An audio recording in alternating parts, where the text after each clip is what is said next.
हर YouTuber के मन में एक डर तो हमेशा ही रहता है। एक ईमेल, एक छोटा सा नोटिफिकेशन जो सब कुछ बदल सकता है। हाँ, हम बात कर रहे हैं यूट्यूब स्ट्राइक्स की। तो आज हम इसी डर को पूरी तरह से समझने की कोशिश करेंगे और जानेंगे कि इनसे निपटना कैसे है। जरा सोचिए, वो कौन सी एक चीज है जो हर कंटेंट क्रिएटर के मन में थोड़ी सी चिंता पैदा कर देती है।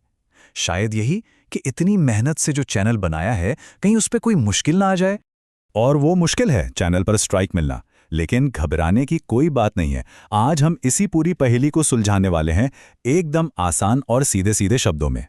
तो चलिए सबसे पहले ये समझते हैं कि जिस पल चैनल पर स्ट्राइक आती है, ठीक उसी वक्त असल में होता क्या है, उसका पहला असर क्या होता है।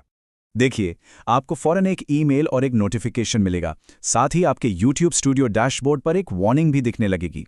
अच्छी बात यह है कि YouTube आपको यूं ही नहीं छोड़ देता। वो साफ साफ बताता है कि स्ट्राइक आई क्यों है और अब आगे क्या क्या किया जा सकता है। यहाँ पर एक बहुत ज़रूरी बात समझनी होगी। हर स्ट्राइक एक जैसी नहीं होती। मोटे तौर पर ये दो तरह की होती हैं और दोनों में ज़मीन आसमान का फ़र्क है। इसको ऐसे समझिए, कम्युनिटी गाइडलाइन स्ट्राइक का मतलब है कि YouTube के जो अपने घर के नियम हैं, उन्हें तोड़ा गया है। वहीं दूसरी तरफ कॉपीराइट स्ट्राइक का मतलब है कि किसी और की बनाई हुई चीज़ को बिना इजाज़त के इस्तेमाल किया गया है, जो कि एक कानूनी बात है। तो कम्युनिटी गाइडलाइन स्ट्राइक आखिर है क्या? सीधी सी बात है, ये YouTube के अपने बनाए हुए नियम कानून हैं। ये वो लकीरें हैं जो YouTube ने खींची हैं ताकि ये प्लेटफॉर्म सबके लिए सेफ रहे। जैसे कि कोई ऐसा प्रैंक वीडियो डाल दिया जिसमें खतरनाक स्टंट हो, या फिर कोई ऐसा थंबनेल इस्तेमाल कर लिया जो वीडियो के अंदर है ही नहीं, बस लोगों को गुमराह करने के लिए है। ये सब YouTube के नियमों के खिलाफ हैं और इन पर कम्युनिटी गाइडलाइन स्ट्राइक आ सकती है। अच्छा, अब आते हैं कॉपीराइट स्ट्राइक पर। ये तब आती है जब किसी कंटेंट का असली मालिक, चाहे वो कोई म्यूजिक लेबल हो या कोई और क्रिएटर, YouTube से कानूनी तौर पर आपके वीडियो को हटाने की मांग करता है। क्यों? क्योंकि आपने उनकी चीज़ बिना पूछे इस्तेमाल कर ली है। इसके कुछ बहुत ही कॉमन उदाहरण हैं, जैसे अपनी वीडियो में किसी मूवी का सीन लगा लेना, या फिर कोई हिट गाना बिना लाइसेंस के इस्तेमाल कर लेना। अरे, किसी और का पूरा वीडियो डाउनलोड करके अपने चैनल पर डालना भी तो इसी में आता है। जैसे कि मान लीजिए कोई पूरा बॉलीवुड गाना ही अपलोड कर दिया। अब सवाल ये उठता है कि भाई, इन दोनों स्ट्राइक्स के लिए सज़ा अलग अलग क्यों है? इसका जवाब इनकी जड़ में ही छिपा है।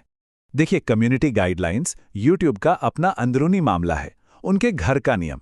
लेकिन कॉपीराइट एक कानूनी मुद्दा है जो देश के कानून के दायरे में आता है। और यहीं पर सबसे बड़ा फर्क आता है।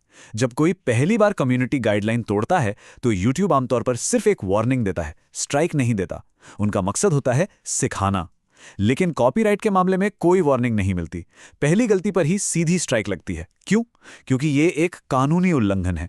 चलिए, अब जब हम ये समझ चुके हैं कि स्ट्राइक्स क्या होती हैं, तो सबसे ज़रूरी सवाल पर आते हैं। अगर स्ट्राइक आ जाए तो करना क्या है? हमारा एक्शन प्लान क्या होना चाहिए?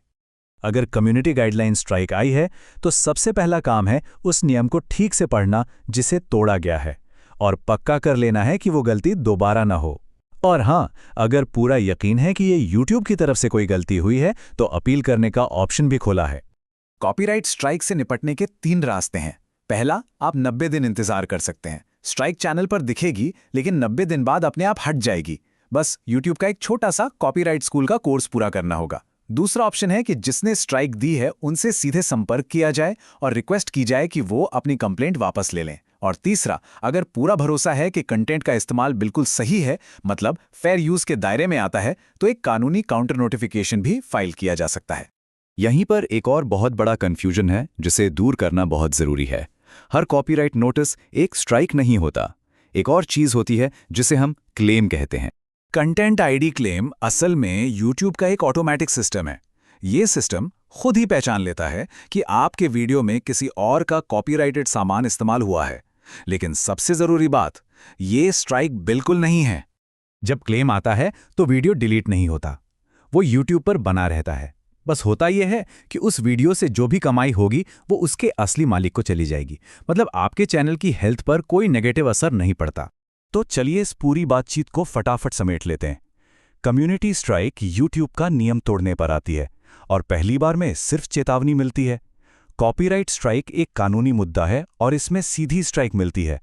और कंटेंट आईडी ये सिर्फ एक क्लेम है, कोई स्ट्राइक नहीं, जिससे सिर्फ कमाई पर असर पड़ता है, चैनल पर नहीं। तो अब जब ये सारे नियम और फर्क साफ हो गए हैं, एक सवाल सोचने के लिए छोड़ जाते हैं। अपने अनुभव में क्रिएटर्स सबसे ज्यादा किस नियम को लेकर गड़बड़ करते हैं? क्या वो फेयर यूज का नियम है, कम्युनिटी गाइडलाइंस की कोई बारीक बात है, या फिर स्ट्राइक और क्लेम के बीच का ये फर्क? इस पर सोचिएगा जरूर।